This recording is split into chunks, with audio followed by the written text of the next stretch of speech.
Hello programmers, welcome to my YouTube channel Techie Projects. So in this video I will show you the face mask and social distancing project using machine learning. So in that project user can upload any input video and it will detect the mask that the person is wearing mask or not. So if the person is wearing mask, then it will show the mask and it will show with the green color. If the person not wearing mask, then it will show the no mask in the red color with the red boundary box. And it will also detect the social distancing violation. So they both are violating the social distancing, so it will show in red color. Okay, let's close it and run for the real time.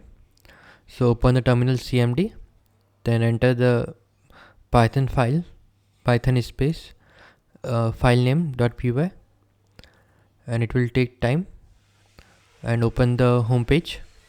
So I have to just click on the live detection, then it will open the laptop front camera.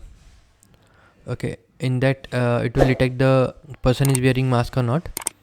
So if the person is wearing mask, then it will show the mask in the green color with the green boundary box, and it will also detect the social distancing violation. So this is the complete project, and if you're in doubt, then you can comment in the comment section. I will try to reply soon. And if you're searching a type of project, then you can contact us. I will provide the contact link in description. You can also visit our website. Thank you friends for watching my video. If you are new, then subscribe channel and share with your friend. Thank you.